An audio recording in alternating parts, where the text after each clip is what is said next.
जय गुरु जी, शुक्राना गुरु जी, अनंतम अनंतम शुक्राना गुरु जी। गुरु जी महाराज जी के श्री चरणों में कोटि कोटि प्रणाम और गुरु जी की प्यारी सभी संगत को जय गुरु जी।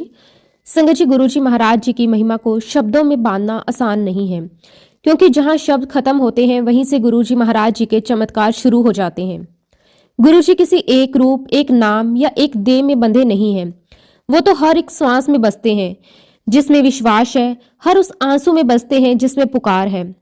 जब इंसान हार मान लेता है, जब रास्ते बंद हो जाते हैं, जब कोई सहारा नहीं बचता, तब गुरुजी बिना आवाज के हमारे जीवन में प्रवेश करते हैं।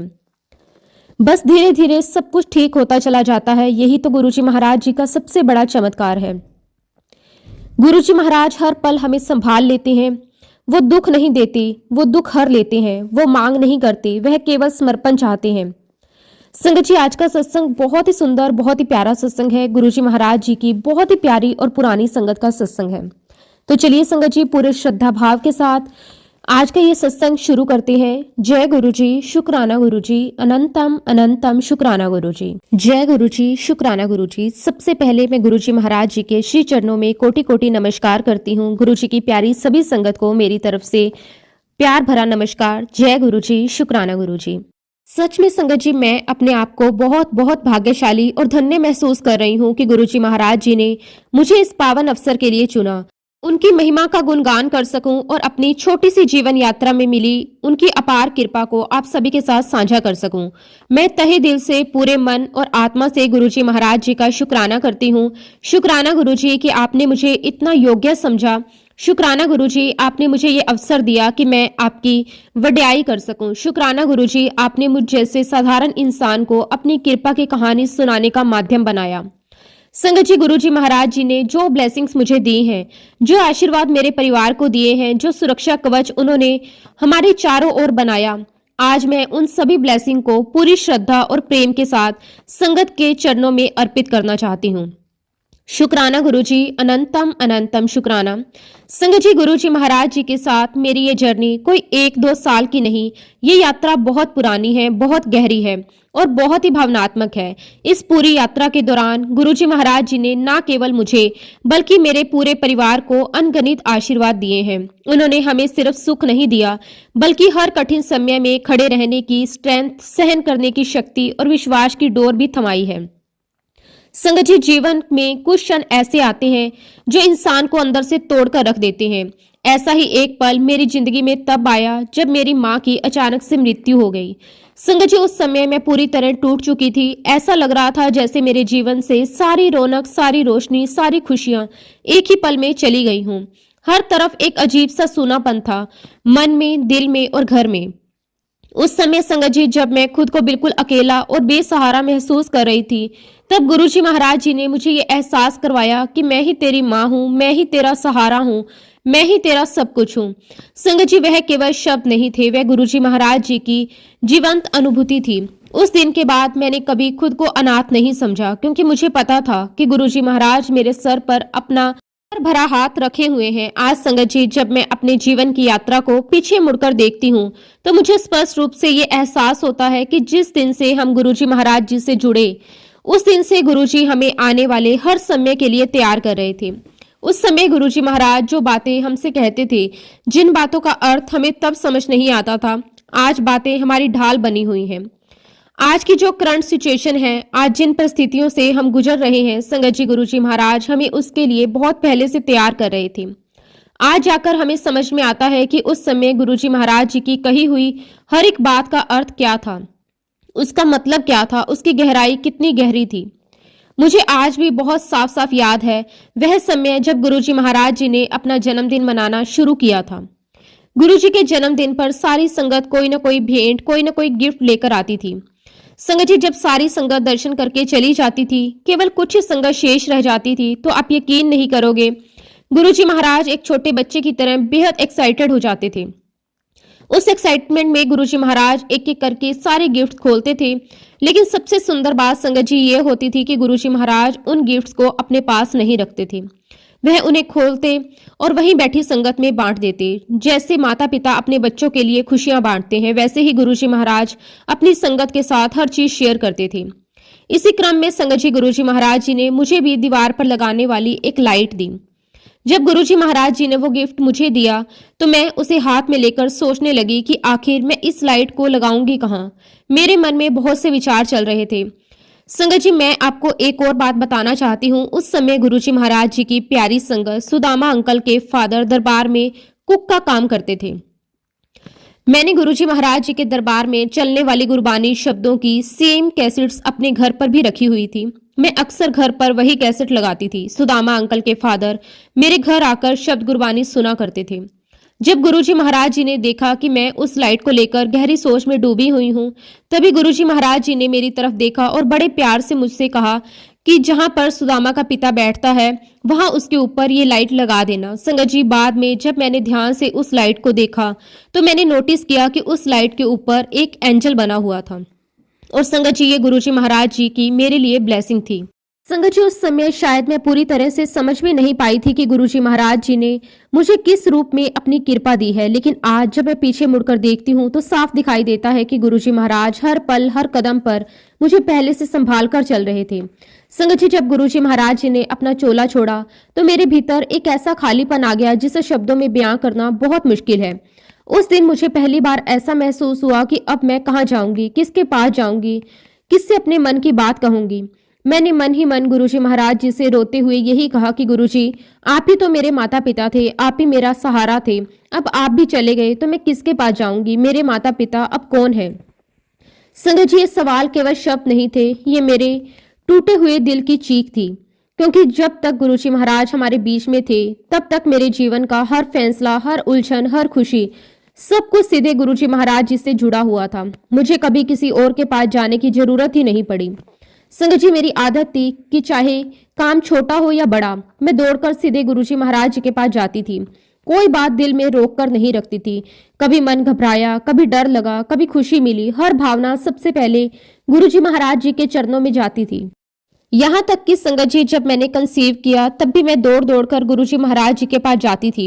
उस समय मेरे मन में सिर्फ यही भाव होता था कि गुरुजी महाराज सब संभाल लेंगे। और सच में संगत जी, गुरुजी महाराज ही सब संभालते थे। आपको ये जानकर आश्चर्य होगा संगत जी कि गुरुजी महाराज हमारे वेकेशंस तक प्लान करते थे। कहाँ जाना है, कब जाना है, ये भी गुरुजी महाराज तय करते थे। हमारे घर के हर फंक्शन, हर आयोजन, हर छोटी बड़ी खुशी, सब कुछ गुरुजी महाराज जी की मर्जी और उनकी योजना से होता था। हमारी खुशियों की स्क्रिप्ट गुरुजी महाराज खुद लिखते थे, हमें तो बस उस स्क्रिप्ट को जीना होता था। ऐसे में संगत जी, आप सोच सकते हैं कि जब गुरुजी महाराज जी ने अपना चोला छोड़ा तब मेरा क्या हाल हुआ होगा। संगत जी, उस दिन मैं पूरी तरह से टूट गई थी। इससे पहले मैं केवल एक बार ऐसे टूटी थी जब मेरी मम्मी मुझे छोड़कर गई थी। क्योंकि संगत जी, हमारे माता पिता हमारी जिंदगी के सबसे मजबूत स्तंभ होते हैं और जब जिंदगी में वह स्तंभ पिलर टूट जाता है तो इंसान खुद भी भीतर से टूट जाता है। जब मेरी मम्मी गई तब मैं टूट गई थी, लेकिन उस समय मुझे संभालने वाले गुरुजी महाराज थे। उन्होंने मुझे सहारा दिया, मुझे संभाला, मुझे जीना सिखाया। उन्होंने मुझे ये एहसास दिलवाया कि मैं अकेली नहीं हूँ। लेकिन संगत जी, जब गुरुजी महाराज ही चले गए तब पहली बार मेरे भीतर एक गहरी इनसिक्योरिटी आ गई। ऐसा लगा कि अब कोई भी नहीं है जो मुझे यूं बिना बोले समझ ले। पहली बार मुझे डर लगा, भविष्य से, हालात से और खुद से। और संगत जी, मैं आपको एक बहुत ही महत्वपूर्ण बात बताना चाहूंगी। जब गुरुजी महाराज जी ने अपना चोला छोड़ा उससे पहले गुरुजी महाराज जी ने हमें कहा था कि तुम पंजाब चले जाओ। उस समय गुरुजी महाराज जी ने हमें कुछ काम भी ब्लेस किया था, कुछ जिम्मेदारियां भी दी थी। संगत जी, हमें कुछ लोगों से इंट्रोड्यूस भी करवाया था। गुरुजी महाराज कभी बिना तैयारी के कुछ नहीं करवाते थे। वो हर कदम से पहले हमें अंदर से मजबूत कर देते थे। लेकिन उस समय संगत जी, हमें ये समझ नहीं आया कि गुरुजी महाराज हमें किस चीज के लिए तैयार कर रहे हैं। जब संगत जी गुरुजी महाराज जी ने अपना चोला छोड़ा उस समय संगत जी, मैं गोविंदगढ़ में थी और वह रात मैं कभी नहीं भूल सकती। अचानक आधी रात को मेरी नींद खुल गई। मैं उठकर बैठ गई क्योंकि मुझे ऐसा लग रहा था कि मेरी सांसें रुक रही हैं। मैं ठीक से सांस भी नहीं ले पा रही। मैं घबरा गई। मैं समझ ही नहीं पा रही थी कि मुझे हुआ क्या है। दिल बहुत तेजी से धड़क रहा था, शरीर पसीने से भीग गया था, मन में एक अजीब सा डर बैठ गया था। थोड़ी ही देर बाद संगत जी, मेरे पास एक संगत का फोन आया। उन्होंने कहा कि गुरुजी महाराज जी के लिए प्रार्थना करो। गुरुजी की तबीयत बिल्कुल भी ठीक नहीं है, वो बहुत बीमार हैं। संगत जी, उस पल मेरे पैरों तले जमीन खिसक गई। मैं मन में बस एक ही प्रार्थना कर रही थी कि गुरुजी आप ठीक हो जाइए, आप हमें छोड़कर मत जाइए। लेकिन तब संगत जी गुरुजी महाराज जी ने अपना चोला छोड़ा। मुझे इस बात का बहुत बहुत अफसोस हो रहा था कि मैं गोविंदगढ़ में थी। गुरुजी महाराज जी के बीमार पड़ने से 3-4 दिन पहले उन्होंने मुझे फ़ोन किया था। मेरी आदत क्या थी, दोपहर में जब मैं सारे कामों से फ्री हो जाती तो जो रेस्ट का समय होता मैं उस दौरान अपना मोबाइल फ़ोन बंद कर दिया करती थी। उस समय गुरुजी महाराज जी ने मुझे फ़ोन किया था, तब भी मेरा मोबाइल फ़ोन बंद था। उस पल मुझे जरा भी अंदाजा नहीं था कि वह कॉल मेरे जीवन की सबसे अनमोल कॉल है। जब बाद में मैंने अपना मोबाइल फ़ोन ऑन किया और स्क्रीन पर गुरुजी महाराज जी का मिस्ड कॉल देखा तो संगत जी मेरा दिल एकदम से बैठ सा गया। आज भी उस पल को याद करके आंखें भर आती हैं। मुझे आज भी इस बात का बहुत ही गहरा रिग्रेट है कि काश उस दिन मैंने अपना फ़ोन चालू रखा होता। काश उस पल मेरी गुरुजी महाराज जी से बात हो पाती। काश मैं उनकी आवाज़ एक बार और सुन पाती। ये अफसोस मेरे दिल में आज भी कहीं ना कहीं बैठा हुआ है। मैं आखिरी बार गुरुजी महाराज जी की आवाज़ नहीं सुन पाई। और फिर संगत जी जब हमें ये खबर मिली कि गुरुजी महाराज जी ने अपना चोला छोड़ दिया तो वह खबर सुनते ही मैं बिल्कुल सुन्न हो गई और ऐसा लगा जैसे शरीर में ताकत ही नहीं बची। ऐसा लगा जैसे दिल और दिमाग ने एक साथ काम करना बंद कर दिया हो। ना रो पा रही थी, ना बोल पा रही थी, ना ही कुछ समझ पा रही थी। उस वक्त संगत जी मेरे मन में सबसे पहला जो विचार आया वही शब्द बनकर मेरे होठों तक आ गया, गुरुजी आप ही तो मेरे माँ और पिता हैं, अब मैं आपके बिना क्या करूंगी। संगत जी वो केवल एक सवाल नहीं था, वो मेरे पूरे अस्तित्व की पुकार थी। उसी पल मैंने अपनी आंखें बंद कर ली और संगत जी जब मैंने आंखें बंद की तो मैंने अपने आप को एक अद्भुत दृश्य में पाया। मैंने देखा कि गुरुजी महाराज स्वर्ग में विराजमान है और मेरा सर उनकी गोद में रखा हुआ है। वही अपनापन, वही सुरक्षा, वही सुकून। उस दृश्य को महसूस करते करते, उस अपनत्व को महसूस करते करते कब मेरी आंख लग गई मुझे पता ही नहीं चला, कब मैं गहरी नींद में चली गई। संगत जी यहाँ पर मैं आप सभी को एक बहुत ही इंपॉर्टेंट बात बताना चाहती हूँ। मेरे बेडरूम में एक अलमारी है और उसी अलमारी के पास गुरुजी महाराज जी का एक बहुत ही प्यारा सा स्वरूप रखा हुआ है। वही स्वरूप, वही भाव मुझे अपने सपने में बिल्कुल वैसे ही दिखाई दे रहे थे। मैं सपने में देख रही थी कि उस स्वरूप में गुरुजी महाराज अपनी आंखें ब्लिंक कर रहे हैं। फिर गुरुजी महाराज जी ने मुझसे बड़े प्रेम से कहा, तू रोती क्यों है, मैं तो अभी भी तेरे पास ही हूँ, मैं कहीं नहीं गया। संगत जी उस पल मेरे भीतर जैसे शांति की लहर दौड़ गई। दिल को ऐसा सुकून मिला जैसे किसी ने टूटे हुए मन पर मरहम रख दिया हो। लेकिन संगत जी उसके बावजूद गुरुजी महाराज जी के जाने के बाद मैं बहुत उदास रहने लगी। मन किसी भी काम में नहीं लगता था, हर जगह एक खालीपन महसूस होता था। समय अपनी गति से आगे बढ़ता रहा, दिन गुजरते रहे, लेकिन जीवन में जो खुशी थी, जो एक्साइटमेंट थी, वो सब कैसे कहीं खो गई।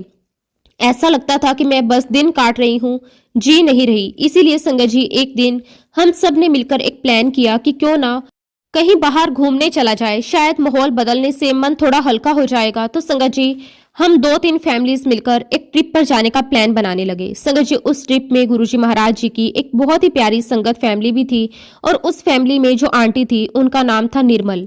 संगत जी ट्रिप पर जाने से पहले एक बात बहुत खास हुई। गुरुजी महाराज जी ने मुझे और निर्मल आंटी को एक तरह का संकेत दिया। हमें दोनों को नदी और पहाड़ दिखाए गए और उस समय संगत जी मेरी जो बहन है वह मेरठ में रहती थी और उनके पति कस्टम ऑफिसर थे। ना जाने क्यों संगत जी उसी वक्त मेरे मन में एक विचार आया। बिना ज्यादा सोचे समझे मैंने अपनी बहन से कहा, तुम मेरे परिवार का, मेरे साथ जाने वाली बाकी फैमिलीज का ऋषिकेश का टिकट बुक करवा दो।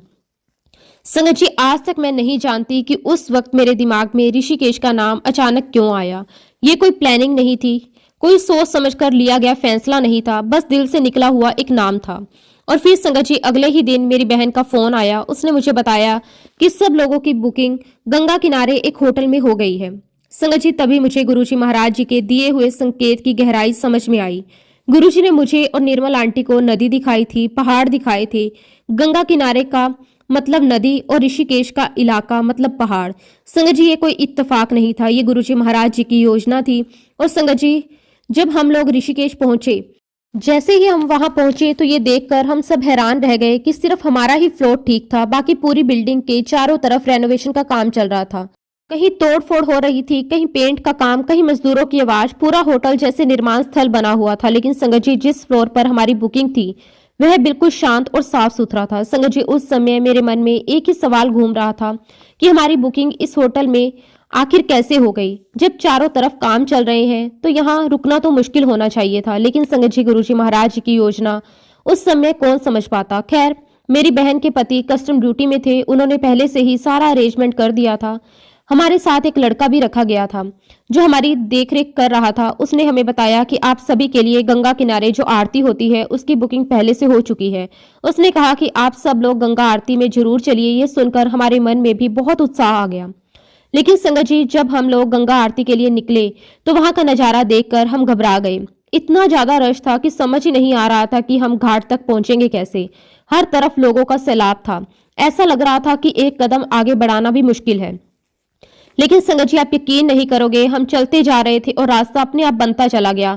भीड़ थी लेकिन हमारे आगे से लोग हटते जा रहे थे। कोई हमें धक्का नहीं लगा, कोई परेशानी नहीं हुई। ऐसा लग रहा था जैसे कोई अदृश्य शक्ति हमारे आगे आगे चल रही हो और रास्ता साफ करती जा रही हो। जब हम गंगा के घाट पर पहुंचे तो संगत जी, वहां पैर रखने तक की जगह नहीं थी। चारों तरफ खचाखच भीड़ थी, लेकिन उसी भीड़ के बीच गुरुजी महाराज जी ने बड़ी सहजता से हमारे लिए जगह बना दी। हम सभी लोग आराम से गंगा किनारे खड़े हो गए और संगत जी, उस समय मुझे साफ साफ ये एहसास हो रहा था कि गुरुजी महाराज समय हमें पकड़कर यहाँ पर लेकर आए हैं। और संगत जी, उस समय गुरुजी महाराज जी ने मेरे ऊपर एक बहुत बड़ी कृपा की। गुरुजी महाराज जी ने मुझे हनुमान जी के दर्शन करवाए। वह दृश्य आज भी मेरी आंखों में बसा हुआ है। उस पल मेरा रोम रोम श्रद्धा से भर गया। संगत जी, जब मैंने अपनी आंखें बंद की तो सफेद चोले के अंदर मुझे गुरु नानक देव जी के दर्शन हुए। वह दर्शन इतने स्पष्ट थे, इतने शांत थे कि मेरा मन पूरी तरह स्थिर हो गया। और उसी क्षण वहीं पर मुझे शिवजी जी की मूर्ति भी दिखाई दी। संगत जी, एक ही स्थान पर एक ही पल में इतने दिव्य दर्शन, ये कोई साधारण अनुभव नहीं था। ये गुरुजी महाराज जी की अपार कृपा थी। और संगत जी, गुरुजी महाराज जी के आशीर्वाद से हम सब ने गंगा आरती का पूरा लाभ उठाया। आरती के बाद संगत जी, वो लड़का हमारे साथ था, उसने हमें कहा कि आप लोग कल सुबह जल्दी तैयार हो जाना, मैं आप सभी को नीलकंठ मंदिर लेकर जाऊंगा। तो मैंने उससे हंसते हुए कहा कि हम में से कोई भी बहुत जल्दी तो नहीं उठ पाएगा, लेकिन हाँ, हम लोग सुबह 8 से 10 बजे के बीच तैयार हो जाएंगे। उसने बड़े प्यार से कहा कि कोई बात नहीं, आप आराम से तैयार हो जाना। संगत जी, सारी बातें होने के बाद जब हम होटल पहुंचे तो वहां मसाज करने वाले लोग भी थे। ट्रिप की थकान थी तो हमने उनकी बुकिंग अगले दिन के लिए करवा ली। मैं आपको ये सब इसलिए बता रही हूँ संगत जी, क्योंकि उस पूरी यात्रा में एक बात बहुत साफ दिखाई दे रही थी कि हर चीज कितनी सहजता के साथ अपने आप मैनेज होती चली जा रही थी। हमें कुछ भी करना नहीं पड़ा, ना कोई चिंता, ना कोई प्लानिंग, ना कोई भागदौड़। बस हम चल रहे थे और गुरुजी महाराज हम सबको संभाल रहे थे। और फिर संगत जी, अगले दिन जब हम लोग नीलकंठ मंदिर के लिए निकले तो वहां का माहौल बिल्कुल अलग था। बहुत ही ज्यादा भीड़ थी, धूप बहुत तेज थी, गर्मी इतनी ज्यादा थी कि चलना मुश्किल हो रहा था। संगत जी, हम भीड़ में चलते जा रहे थे, बच्चे हमारे साथ थे और मेरे मन में लगातार गुरुजी महाराज जी से अरदास चल रही थी। मैंने मन ही मन गुरुजी महाराज जी से कहा कि गुरुजी कृपा करो, इस धूप में हमसे चला नहीं जा रहा, कुछ ऐसा करो गुरुजी महाराज की बादल आ जाएं। संगत जी, हम सब लाइन बनाकर बच्चों को संभालते हुए उस भीड़ में आगे बढ़ रहे थे और देखते ही देखते, आप यकीन नहीं करेंगे संगत जी, वहां बादल आ गए, धूप कम हो गई, मौसम बदलने लगा। उस पर संगत जी, मेरा दिल गुरुजी महाराज जी के शुक्राने से भर गया। मैंने मन ही मन गुरुजी महाराज जी को बार बार शुक्राना किया और हर पल गुरुजी महाराज मुझे यही एहसास करवा रहे थे कि मैं हर पल तुम्हारे साथ हूँ, मैं ही सब कुछ मैनेज कर रहा हूँ। संगत जी, नीलकंठ मंदिर के दर्शन हमें बहुत ही सुंदर और अलौकिक हुए। मन पूरी तरह तृप्त हो गया, लेकिन शरीर बहुत थक चुका था। जब दर्शन करके हम लोग वापस अपने होटल पहुंचे तब तक हम सबकी हालत ऐसी हो चुकी थी कि बस लेटने का मन कर रहा था। पूरे दिन की यात्रा, भावनाओं का उतार चढ़ाव, सब कुछ एक साथ महसूस हो रहा था। तभी संगत जी, हमें अचानक याद आया कि सुबह जब हम होटल से निकले थे तब मसाज करने वाले आए थे और हमने अगले दिन के लिए उनकी बुकिंग करवा ली थी। ये बात याद आते ही संगत जी, मन में एक अलग ही सुकून आ गया। ऐसा लगा जैसे गुरुजी महाराज जी ने पहले से ही हमारी थकान का इलाज सोच रखा था। मसाज वालों ने हमें बहुत ही अच्छी और सुकून देने वाली मसाज दी। एक एक करके शरीर की सारी थकान उतरती चली गई। ऐसा लग रहा था जैसे कोई हमारे ऊपर से बोझ उतार रहा हो। उस समय संगत जी, मुझे अंदर से यही एहसास हो रहा था कि गुरुजी महाराज कितनी बारीकी से, कितनी मोहब्बत से हमारे लिए आगे से आगे सब कुछ प्लान कर रहे हैं। हमें कुछ करना ही नहीं पड़ रहा, जरूरत आने से पहले ही समाधान मौजूद था। और संगत जी, इस पूरी यात्रा की सबसे अद्भुत और चमत्कारी बात ये थी कि हमारे साथ जो ड्राइवर थे उन्हें रात में गुरुजी महाराज जी के दर्शन हुए। जी हाँ संगत जी, ये कोई सुनी सुनाई बात नहीं थी, ये एक जीवंत अनुभव था। ड्राइवर ने बताया कि रात में गुरुजी महाराज जी ने उन्हें दर्शन दिए। उन्हें यह भी बताया कि हमारे होटल के रिसेप्शन के सामने जो कुर्सियां लगी हुई हैं वहीं पर गुरुजी महाराज बैठे हुए हैं। वह समय वहां पर विराजमान होकर हमारी रक्षा कर रहे हैं। संगत जी, सब कुछ हमें ड्राइवर ने बताया। सुबह ड्राइवर हमारे पास आए, उनके चेहरे पर एक अलग ही चमक थी, आंखों में श्रद्धा, आवाज में कंपन। उसने आकर कहा कि आपको पता है, कल रात गुरुजी महाराज जी ने मुझे दर्शन दिए। उन्होंने खुद बताया कि वह हर पल आप सबके साथ हैं, वह खुद ही आपका पहरा दे रहे हैं। संगत जी, ये सुनकर मेरे रोंगटे खड़े हो गए, दिल श्रद्धा से भर गया। उस पल मुझे फिर से ये एहसास हुआ कि गुरुजी महाराज कहीं गए नहीं हैं, वह हर पल, हर जगह, हर रूप में अपने भक्तों के साथ हैं। और देखिए संगत जी, गुरुजी महाराज जी का आशीर्वाद कैसे हर कदम पर हमारे साथ चल रहा था। जो लड़का हमारे साथ था, जो हमें गाइड कर रहा था, उसने एक दिन पहले ही हमें बता दिया था कि मैं सिर्फ आज के दिन आपके साथ हूँ, कल मैं वापस चला जाऊंगा। लेकिन गुरुजी महाराज जी की ऐसी कृपा रही कि अगले दिन वही लड़का हमारे पास आया और मुस्कुराते हुए बोला, बताइए अब आपको कहाँ चलना है। ये सुनकर संगत जी मुझे अंदर से बहुत आश्चर्य हुआ, बहुत आनंद भी आया। ये साफ संकेत था कि गुरुजी महाराज अभी भी हमारी यात्रा को खुद दिशा दे रहे हैं। तो संगत जी, मैंने उससे कहा कि हमने गंगा आरती भी कर ली है, मंदिरों के दर्शन भी कर लिए हैं, लेकिन मेरे मन में एक बहुत ही गहरी इच्छा है कि हम सब गंगा जी में स्नान करें। यह सुनकर उस गाइड ने बड़े सम्मान से कहा कि रात में स्नान की अनुमति नहीं होती। उस समय संगत जी, मेरे मन में अचानक एक बात आने लगी। मुझे याद आया कि जब मेरा बेटा स्कूल की तरफ से ट्रेनिंग के लिए ऋषिकेश गया था, तब उसने मुझे एक जगह का नाम बताया था। उसने मुझसे कहा कि मम्मा, अगर कभी ऋषिकेश जाना तो उस जगह जरूर जाना, वो बहुत ही प्यारी जगह है। उसी याद के सहारे हम लोग उस जगह को ढूंढते ढूंढते निकल पड़े। रास्ते में कहीं भी कोई घबराहट नहीं थी, कोई जल्दबाजी नहीं थी, बस ऐसा लग रहा था कि कोई हमें चुपचाप सही दिशा में ले जा रहा है। और फिर संगत जी, हम लोग उस जगह पर पहुंच ही गए। वहां पहुंचकर हम गाड़ियों का इंतजार कर रहे थे और चारों तरफ जब नजर दौड़ाई तो जो दृश्य सामने था वो किसी सपने से कम नहीं था। बहुत ही सुंदर नजारा था, चारों तरफ प्यारे प्यारे पहाड़ हरियाली से ढके हुए, मौसम बहुत ही सुहावना था, ठंडी ठंडी हवा चल रही थी, सुंदर पेड़, खुला आकाश और सामने बहती हुई नदी। ऐसा लग रहा था जैसे हम किसी पिकनिक स्पॉट पर आ गए हों। मन अपने आप हल्का हो गया, क्योंकि संगत जी, हम लोग होटल से ही खाना पैक करवा कर लाए थे, तो हम वहां खड़े खड़े वहीं खाने लगे। उसी समय संगत जी, वहां से कुछ साधु निकले। उन्हें देखकर ऐसा लगा जैसे वह वहीं के रहने वाले हों। शायद उन्हें लगा कि हम लोग किसी मंदिर के दर्शन के लिए रुके हुए हैं। उन्होंने हमसे बड़े प्यार से कहा कि आप लोग हमारे पीछे आ जाइए, मंदिर नीचे ही है। हम बिना कुछ सोचे समझे उनके पीछे पीछे चल पड़े। संगत जी, जब हम उनके पीछे नीचे पहुंचे तब हमें ये बिल्कुल भी अंदाजा नहीं था कि वहां पर एक बहुत ही प्यारी सी गुफा है, जिसे वो लोग विशिष्ट गुफा कहते हैं। संगत जी, मैं शब्दों में बयां ही नहीं कर सकती कि उस गुफा की एनर्जी कितनी स्ट्रोंग थी। वहां एक ऐसी कंपन थी, एक ऐसी पॉजिटिविटी थी जो भीतर तक उतरती चली जा रही थी। जैसे ही हम उस गुफा के अंदर पहुंचे, मन अपने आप शांत हो गया, सांसें गहरी होने लगी, दिल पर जो बोझ था वो कुछ हल्का सा महसूस होने लगा। ऐसा लग रहा था मानो कोई अदृश्य शक्ति हमें अपने आंचल में समेट रही हो। संगत जी, उस गुफा के बाहर आने का मन ही नहीं कर रहा था। वहां ना कोई शोर था, ना कोई भाग दौड़। सबसे बड़ी बात यह थी कि वहां कोई ज्यादा भीड़ भी नहीं थी, बहुत ही सीमित लोग थे, जिससे उस स्थान की पवित्रता और भी ज्यादा महसूस हो रही थी। गुफा में कुछ सेवादार लोग भी मौजूद थे। उनके चेहरे पर सादगी थी, आंखों में शांति और व्यवहार में अपनापन था। उन्होंने हमसे बड़े प्रेम से पूछा, आप लोग कौन हैं? आप लोग दिख तो साथ में रहे हैं, लेकिन लग नहीं रहा कि आप सब एक ही फैमिली से हैं। तो संगत जी, मैंने बड़े भाव से उन्हें बताया, हम सब गुरु संगत हैं। ये हमारा ब्लड रिलेशन नहीं है, बल्कि ये हमारे गुरुजी महाराज जी का बनाया हुआ परिवार है।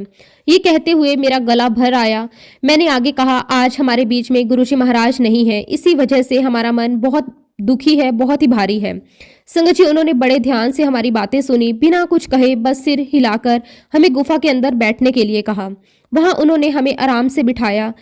जब हम वहां बैठ गए तब उन्होंने हमें बताया कि इस गुफा में एक संत महात्मा रहते हैं, लेकिन वह किसी से भी आसानी से मिलते जुलते नहीं हैं। वह बहुत ही तपस्वी और एकांत प्रिय हैं। संगत जी, क्योंकि हम लोग अपने साथ होटल से खाना पैक करवा कर लाए थे, तो मैंने संकोच करते हुए उनसे पूछा, क्या हम लोग यहाँ बैठकर खाना खा सकते हैं? संगत जी, जैसे ही ये सवाल पूछा गया, उसी क्षण एक अद्भुत बात हुई। जो संत महात्मा जी किसी से मिलते ही नहीं थे, जिन्होंने किसी को दर्शन भी नहीं दिए थे, उन्होंने अंदर से सेवादार को बुलाया। सेवादार अंदर गए और बाहर आकर बोले कि संत महात्मा जी ने कहा है कि इन लोगों को यहीं बिठाओ, चटाइयां बिछाओ, इनको यहीं पर भोजन करवाओ। संगत जी, ये सुनकर हम सब एकदम शॉक्ड हो गए। हमें विश्वास ही नहीं हो रहा था कि संत महात्मा किसी से मिलते नहीं हैं। उन्होंने हमें ना केवल गुफा में बैठने को कहा, बल्कि भोजन करवाने का भी आदेश दिया। हम सब ने वहां बड़े आराम से बैठकर भोजन किया। वह भोजन केवल पेट भरने का नहीं था, वह भोजन आत्मा को तृप्त करने वाला था। ऐसा लग रहा था जैसे गुरुजी महाराज स्वयं हमारी सेवा करवा रहे हों। भोजन करने के बाद संगत जी हमने सेवादारों से कहा कि हम गंगा जी में स्नान करना चाहते हैं। तब उन्होंने हमें बताया कि गुफा के पीछे एक ऐसा स्थान बना हुआ है जहां बहुत ही शांति से सुरक्षित तरीके से गंगा जी में स्नान किया जा सकता है। संगत जी हम सब गुफा के पीछे गए। वहां एक बहुत ही शांत और सुंदर स्थान था। बिना किसी शोर शराबे के, बिना किसी भीड़ के हमने बड़े आराम से गंगा जी में स्नान किया। वो स्नान केवल शरीर का नहीं था, वह मन और आत्मा का भी स्नान था। जब स्नान करके हम वापस गुफा के अंदर आए तभी सेवादार हमारे पास आए और बोले, आपको संत महात्मा जी अंदर बुला रहे हैं। संगत जी ये हमारे लिए बहुत ही बड़ा आश्चर्य था, क्योंकि हमें तो बताया गया था कि वह संत महात्मा किसी से भी मिलते नहीं हैं। मन में कई सवाल थे, लेकिन हम चुपचाप उनके पीछे चल पड़े। जब हम संत महात्मा जी के पास पहुंचे तो उन्होंने हमसे बड़े शांत स्वर में पूछा, आप लोग कौन हो, कहाँ से आए हो? तब संगत जी मैंने उन्हें भी यह वही बात बताई जो पहले सेवादारों को बताई थी कि हम गुरु संगत परिवार हैं। हमारे गुरुजी महाराज अब इस दुनिया में नहीं रहे, उन्होंने चोला छोड़ दिया है। ये कहते कहते मेरा मन भर आया, मेरा गला एकदम से सूख गया और आंखों में आंसू बहने लगे। ये बात बताते हुए संगत जी मैं बहुत ही ज्यादा उदास हो गई, बहुत ही इमोशनल हो गई। संगत जी एक संगत के हाथ में गुरुजी महाराज जी का स्वरूप था। जब हमने वो स्वरूप बड़े प्रेम और श्रद्धा और भाव से उन संत महात्मा को दिखाया तो संगत जी उस क्षण का जो दृश्य था वो शब्दों में बयां करना बहुत कठिन है। जैसे ही संत महात्मा की दृष्टि गुरुजी महाराज जी के उस दिव्य स्वरूप पर पड़ी, उनके चेहरे के भाव एकदम बदल गए। आंखों में एक अलग ही चमक आ गई, चेहरे पर गंभीरता और अपनापन एक साथ झलकने लगा। कुछ पल के लिए वो बिल्कुल शांत हो गए, मानो किसी गहरे ध्यान में चले गए हों। और फिर संगत जी उन्होंने बहुत ही सहज और सरल शब्दों में कहा, इनको देखा हुआ है, ऐसा लगता है ये यहाँ आए हुए हैं। संगत जी ये सुनते ही हमारे रोंगटे खड़े हो गए, हमारे दिल की धड़कन तेज हो गई, मन में एक अजीब सी कंपन आने लगी। हमें ऐसा लगा मानो किसी ने हमारे दिल की बात शब्दों में कह दी हो, क्योंकि संगत जी हम सभी के मन में कहीं ना कहीं ये भावना थी कि गुरुजी महाराज इस यात्रा में हमारे साथ हैं। लेकिन जब एक ऐसे संत महात्मा जो किसी से मिलते नहीं थे, जिनका संसार से कोई लेना देना नहीं था, जब वे समय ये कहें कि ये यहाँ आए भी हैं, तो संगत जी उस क्षण गुरुजी महाराज जी की मौजूदगी का एहसास और भी गहरा हो गया। फिर संगत जी उन संत महात्मा ने बहुत प्रेम से, बहुत अपनत्व से हमसे कहा कि तुम लोग उदास क्यों होते हो? अब तो ये तुम्हारे साथ पहले से भी ज्यादा है, हर पल तुम्हारे साथ में है। संगत जी ये वाक्य हमारे दिल पर जैसे अमृत बनकर बरस गया। जो खालीपन, जो दर्द, जो उदासी हम अपने मन में लेकर घूम रहे थे, वह उस एक वाक्य से जैसे पिघलने लगी। आंखें अपने आप नम हो गई, लेकिन इस बार वह आंसू दुख के नहीं थे, वह आंसू संतोष, भरोसे और गुरुजी महाराज जी की असीम कृपा के थे। और संगत जी इसके बाद जो हुआ वो तो मानो गुरुजी महाराज जी की लीला का साक्षात रूप था। जिस प्रकार गुरुजी महाराज हमें अपने दरबार में, अपने सानिध्य में बड़े प्रेम से चाय प्रसाद पिलाया करते थे, बिल्कुल उसी प्रकार संगत जी उन संत महात्मा ने भी हमें चाय प्रसाद पिलाया। चाय प्रसाद का स्वाद साधारण नहीं था, उसमें एक अलग ही मिठास थी, एक अलग ही शांति थी। हर घुट के साथ ऐसा लग रहा था मानो गुरुजी महाराज खुद हमें चाय थमा रहे हों, कह रहे हों, लो आराम से पियो, मैं यही हूँ। और फिर संगत जी उन संत महात्मा ने अपनी अलमारी खोली, उसमें से एक बहुत ही बड़ा मिठाई का डिब्बा निकाला। संगत जी वह दृश्य बिल्कुल वैसा ही था जैसे हमने गुरुजी महाराज जी के पास अनगिनत बार देखा था। जिस प्रकार गुरुजी महाराज बड़े प्यार से हंसते हुए, कभी बच्चों की तरह चुटकी लेते हुए, कभी माँ बाप की तरह आशीर्वाद देते हुए मिठाइयाँ बांटते थे, ठीक वैसे ही संगत जी उन संत महात्मा ने हम सभी को मिठाई दी। हर किसी के हाथ में मिठाई रखते समय उनकी आंखों में वही करुणा, वही अपनापन और वही आशीर्वाद झलक रहा था। हमें एक पल के लिए भी ये महसूस नहीं हुआ कि हम किसी और के सामने बैठे हैं। ऐसा लग रहा था कि मानो हम फिर से गुरुजी महाराज जी के चरणों में बैठ गए हैं। इसके बाद संगत जी उन संत महात्मा ने हमसे कहा कि क्या आपको पता है कि यहाँ पर स्नान करने का विशेष महत्व है? संगत जी ये बात सुनकर हम सब एक दूसरे का चेहरा देखने लगे, क्योंकि हमें इस बात की कोई जानकारी नहीं थी। लेकिन तभी हमारे मन में एक ही विचार आया कि अगर हमें ये सब पता नहीं था फिर भी हम यहाँ तक कैसे पहुंचे।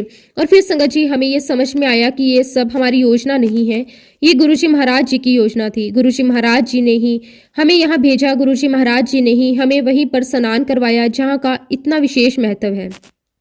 संगत जी वहीं पर एक कमरा था जिसके बाहर ताला लगा हुआ था। जैसे ही हम उस कमरे के पास से गुजरे, आप यकीन नहीं करोगे, वहां हमें इतनी स्ट्रॉन्ग गुरुजी महाराज जी की खुशबू आने लगी।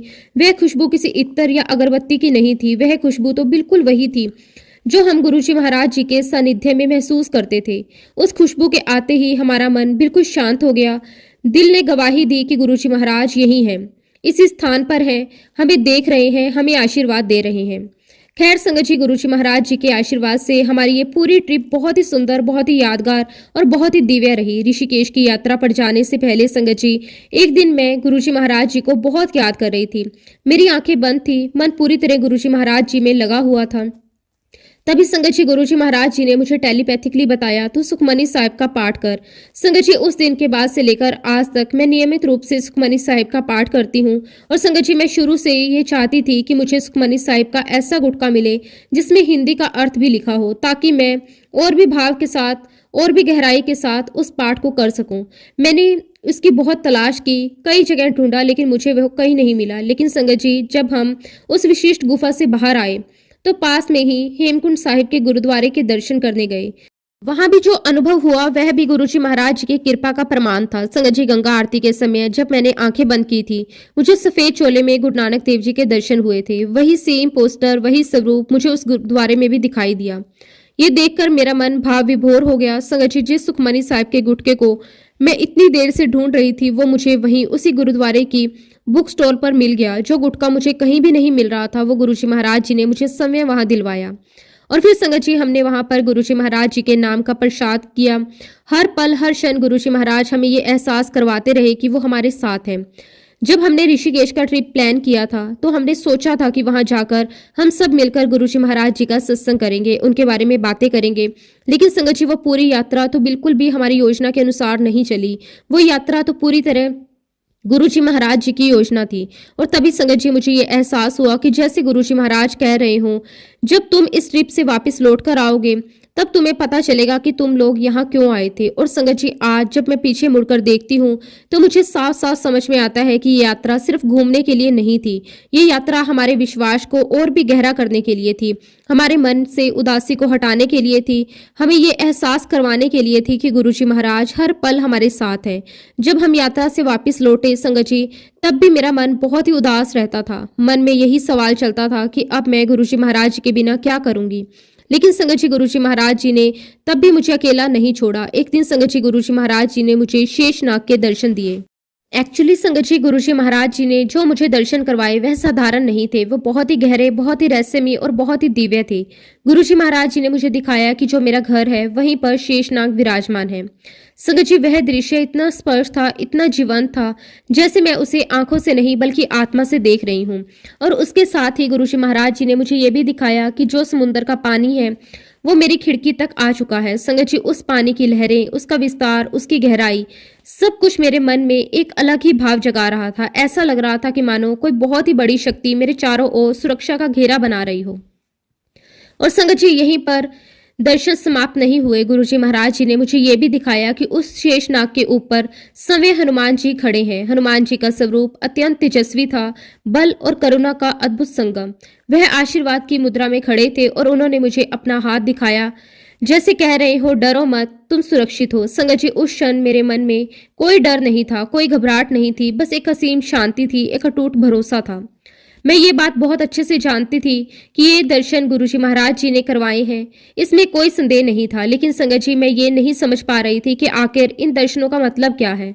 गुरुजी महाराज मुझे क्या समझाना चाहते हैं, क्या संदेश देना चाहते हैं, ये प्रश्न मेरे मन में चल रहा था। खैर संगत जी, जब मैं उन दर्शनों के बाद उठी और जैसे ही मैंने टीवी ऑन किया, तो आप विश्वास नहीं करोगे, मेरी टीवी की स्क्रीन पर ठीक उसी समय एक ऐसा प्रोग्राम चल रहा था जो हनुमान जी से संबंधित था। उस कार्यक्रम में बताया जा रहा था कि हनुमान जी हमारी प्रोटेक्शन करते हैं, हमारी रक्षा करते हैं, हर संकट से हमें संभालते हैं। संगत जी, देखकर मेरे मन में एक अलग सा कंपन आ गया। मुझे ऐसा लगा जैसे गुरुजी महाराज स्वयं मेरे मन के प्रश्नों का उत्तर दे रहे हों। ये तो संगत जी बस शुरुआत थी। उस दिन से लेकर पूरे एक हफ्ते तक लगातार मुझे टीवी पर हनुमान जी से जुड़ा हुआ कुछ न कुछ देखने को मिलता रहा। कभी कोई कथा, कभी कोई भजन और कभी कोई प्रवचन, कभी कोई ऐसा कार्यक्रम, हर जगह हनुमान जी ही मुझे दिखाई देने लगे। संगत जी, ये कोई संयोग नहीं था, ये गुरुजी महाराज जी की ही कृपा थी। इस प्रकार गुरुजी महाराज जी ने हर पल मुझे इस बात का एहसास करवाया कि तू चिंता क्यों करती है, मैं हूं तेरी रक्षा के लिए, मैं हर पल तेरे साथ हूं। संगत जी, एहसास मेरे लिए बहुत बड़ा सहारा बन गया। मेरे मन की सारी चिंताएं, सारे डर धीरे धीरे समाप्त होने लगे। और फिर संगत जी, एक बार गुरुजी महाराज जी ने मुझे एक और गहरी बात का एहसास करवाया। संगत जी, ये बात आज मैं पहली बार आप सभी संगत के साथ शेयर कर रही हूँ। मैं ये बात पहले कभी किसी से कह नहीं पाई, क्योंकि गुरुजी महाराज जी के साथ जो एक पवित्र रिश्ता बनता है वह रिश्ता बहुत ही नाजुक होता है। मैं इस रिश्ते को नाजुक इसीलिए कह रही हूँ क्योंकि हम सब इंसान हैं, हमारे दिल और दिमाग में ना जाने कितने विचार आते जाते रहते हैं। कभी कभी अनजाने में ही हमारे अंदर घमंड आ जाता है, अभिमान आ जाता है। कहीं ऐसा ना हो जाए कि हमें ये लगने लगे कि हम कुछ खास हैं, हम दूसरों से अलग हैं, और कहीं उस अभिमान में हम किसी को छोटा समझने लगें, किसी को नीचा दिखाने लगें। अगर हम ऐसा करते हैं तो हम गुरुजी महाराज जी के साथ बने उस पवित्र रिश्ते को खुद ही प्रभावित कर लेते हैं।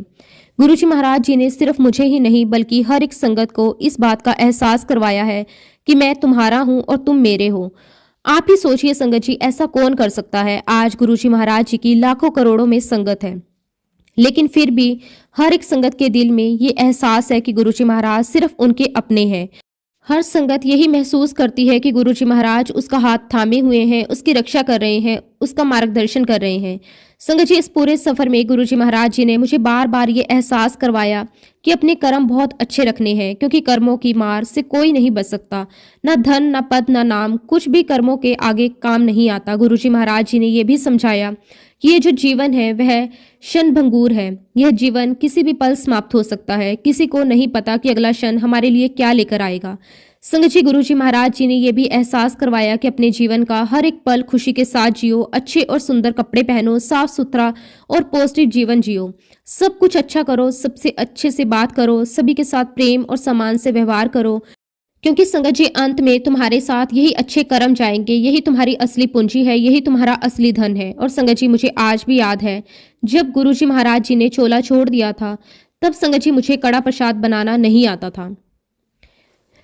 गुरुजी के चोला छोड़ने के बाद जब मैंने पहली बार कड़ा प्रसाद बनाया तो मैं गुरुजी महाराज जी से अरदास करने लगी। मैंने गुरुजी से कहा कि गुरुजी, मुझे कड़ा प्रसाद बनाना नहीं आता, आप मेरे साथ किचन में चलो, आप ही मुझे गाइड करो। संगत जी, आप बिलीव नहीं करोगे, इतना टेस्टी लंगर प्रसाद बना था कि जिसने भी खाया उसने यही कहा कि बहुत टेस्टी लंगर प्रसाद है। आपने कैसे बनाया है? जबकि संगत जी सच कहूँ मुझे नहीं पता मैंने कैसे बनाया। फिर संगत जी एक दिन गुरुजी महाराज मेरे सपने में आए और मुझे कहने लगे कि तू अपने घर में मेरा आसन बना, मेरी गद्दी रख। और आप देखिए संगत जी, मैंने गुरुजी महाराज जी की जब गद्दी बनवाई तो संगत जी जब भी गद्दी के ऊपर गुरुजी का चोला पहनाती, आप विश्वास नहीं करोगे, उस चोले के अंदर एक गहराई से गड्ढा बन जाता, जैसे कोई वहां पर बैठा हुआ हो। जितनी बार भी संगत जी मैं उस जगह को प्लेन करती, वहां पर अपने आप एक निशान बन जाता जैसे वहां पर कोई बैठा हुआ है। और इस प्रकार गुरुजी महाराज जी ने मुझे एहसास करवा दिया कि वह हर पल मेरे साथ है।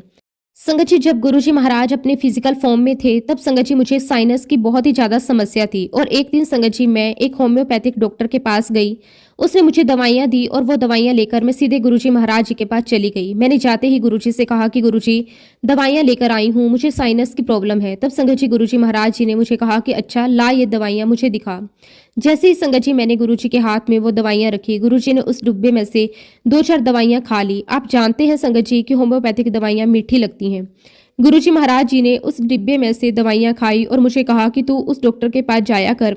संगत जी, मुझे नहीं पता था कि गुरुजी महाराज मेरे कर्म किस तरह कटवा रहे हैं।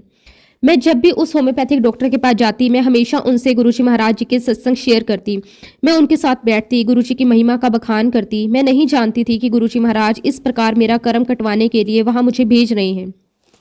उस समय संगत जी गुरुजी महाराज जी के दरबार में डॉक्टर शर्मा आया करते थे। डॉक्टर शर्मा ENT स्पेशलिस्ट थे। तो एक दिन गुरुजी महाराज जी ने मुझे कहा कि तू डॉक्टर शर्मा को दिखा कर आ। संगत जी, गुरुजी के आदेश से मैं उनको दिखाने गई, लेकिन गुरुजी महाराज जी ने मुझसे नहीं पूछा। गुरुजी ने डॉक्टर शर्मा से पूछा कि हाँ बताओ, रिम्पल की क्या खबर है। तो तब संगत जी डॉक्टर शर्मा ने गुरुजी को बताया कि गुरुजी, आंटी की सर्जरी करनी पड़ेगी। उसके बाद गुरुजी महाराज जी ने मुझसे कहा कि हाँ चल बोल, ऑपरेशन करवाना है। अब संगत जी मुझे ऑपरेशन के नाम से बहुत डर लगता था। जब गुरुजी ने पूछा तो संगत जी मेरे नाम में अपना सर हिला दिया और उसके बाद संगत जी गुरुजी महाराज जी ने अपना चोला छोड़ दिया। मेरी जो समस्या थी वो बहुत ही ज़्यादा बढ़ गई और मुझे फंगल इन्फेक्शन हो गया। और एक दिन संगत जी मुझे गुरुजी महाराज जी का ड्रीम दर्शन आया। मैंने सपने में देखा कि एक बहुत बड़ा हॉल है, वहां पर गुरुजी महाराज जी का आसन लगा हुआ है। मैंने वहां देखा गुरुजी महाराज गद्दी पर विराजमान हैं और जैसे ही मैंने गुरुजी को देखा मैं बहुत खुशी से चिल्लाने लगी, देखो गुरुजी आ गए, गुरुजी आ गए। मैंने सपने में देखा कि वहां पर बैठने की जगह नहीं है। उसी हॉल में ऊपर की तरफ सीढ़ियां जा रही थी। मैं सीढ़ियों पर जाकर बैठ गई और थोड़ी ही देर के बाद मैं देखती हूँ कि गुरुजी महाराज थोड़ी देर के बाद मेरे पास सीढ़ियों पर आकर बैठ जाते हैं और फिर संगत जी गुरुजी महाराज मुझे खड़ा होने के लिए कहते हैं। जैसे ही संगत जी मैं खड़ी होती हूँ, वही गुरुजी के पास में एक बाल्टी पड़ी है। उस बाल्टी में संगत जी कच्ची लस्सी रखी हुई थी और संगत जी मैं क्या देखती हूँ कि वो सारी कच्ची लस्सी गुरुजी महाराज मेरे ऊपर डाल देते हैं। और सपने में मैंने देखा कि मैंने बहुत सुंदर शॉल डाला हुआ था। जब गुरुजी मेरे ऊपर कच्ची लस्सी डालते हैं तो संगत जी मैं सपने में ही सोच रही हूँ, अरे मेरी शॉल खराब हो गई, मेरी शॉल कितनी सुंदर है, और गुरुजी ने सारी लस्सी मेरे ऊपर डाल दी। थोड़ी ही देर के बाद मैं सपने में दोबारा सोचती हूँ कि तू कितनी पगली है, गुरुजी महाराज जी ने तो तेरा कल्याण किया है। कच्ची लस्सी डालकर तो ना जाने तेरे कौन से कर्म काट दिए हैं और तू अपनी शॉल को देख रही है। और फिर संगत जी मैं सपने में देखती हूँ कि थोड़ी देर बाद गुरुजी महाराज मेरे ऊपर एक कंबल डाल देते हैं और उसके थोड़ी देर के बाद कहते हैं कि बुलाओ रिम्पल लो। और जब संगत जी मैं कंबल उठाकर गुरुजी महाराज जी को देखती हूँ तो गुरुजी महाराज जी के पूरे सिर पर बहुत सारी पट्टियां बंधी हुई हैं। और उसके बाद संगत जी मैं गुरुजी को माथा टेकती हूँ, उनसे आशीर्वाद लेती हूँ, लेकिन मैं मन ही मन बहुत दुखी होती हूँ। गुरुजी महाराज जी ने मेरा सारा कष्ट अपने ऊपर ले लिया। आज सारा कष्ट गुरुजी महाराज भोग रहे हैं। और ये जो संगत जी ड्रीम आया, ये दिन के समय आया था। जैसे ही मेरी आंखें खुली मुझे ऐसा महसूस हुआ कि ये सपना नहीं था, ये सब कुछ मेरे साथ हुआ है। और उस वक्त अचानक से मेरे मन में आया कि तू चाय प्रसाद ले।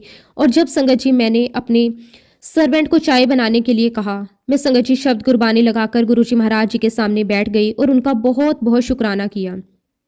गुरुजी को मैंने कहा कि गुरुजी आपका लख लख शुक्राना कि आपने मेरा कल्याण कर दिया। और फिर संगत जी सपने के बाद जब मैं दोबारा डॉक्टर के पास गई, जब डॉक्टर ने मेरा चेकअप किया, जैसे ही वो मेरे पास चेकअप करने आए तो एकदम से डर कर पीछे हो गए। मैंने कहा कि डॉक्टर साहब आप ऐसे क्यों कर रहे हो, आप मुझे डरा रहे हो। तो डॉक्टर मुझे कहते कि डरने की तो बात है ही, आप सांस कैसे ले पा रहे हो। तो मैंने डॉक्टर से कहा कि मैं अपनी नाक में नेजल ड्रॉप डालती हूँ जिससे मेरा पैसेज खुल जाता है और मुझे सांस आने लगती है। तो संगत जी डॉक्टर मुझे कहते कि जब आप नेजल ड्रॉप डालते हो तो नाक का उतना पैसेज खुल जाता है जबकि आपका साइनस वाला पूरा एरिया ब्लॉक है।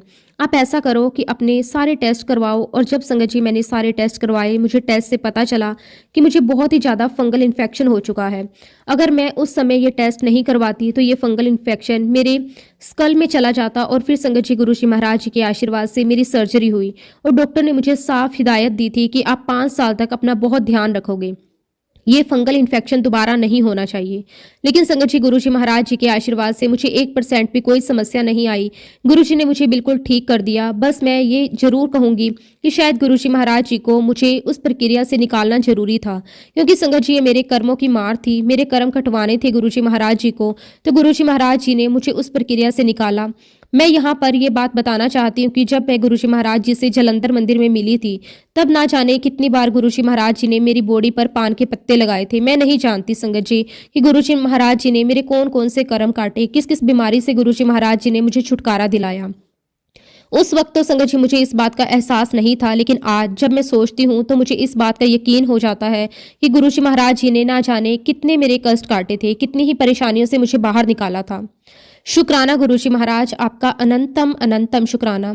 इसी के साथ संगत जी मैं अपने शब्दों को, अपनी वाणी को यहीं पे विराम देती हूँ। अगर सत्संग के दौरान मुझसे कोई भी गलती हुई हो तो संगत जी मैं हाथ जोड़कर पूरे संगत परिवार से और गुरुजी महाराज जी से माफ़ी चाहती हूँ। जब भी गुरुजी महाराज मुझे आज्ञा देंगे मैं अपना अगला शुक्राना सत्संग भी आप सबके साथ जरूर शेयर करूंगी। जय गुरुजी, शुक्राना गुरुजी, अनंतम अनंतम शुक्राना गुरुजी। ओम नमः शिवाय, शिवजी सदा सहाय। ओम नमः शिवाय, गुरुजी सदा सहाय। जय गुरुजी, शुक्राना गुरुजी, अनंतम अनंतम शुक्राना गुरुजी।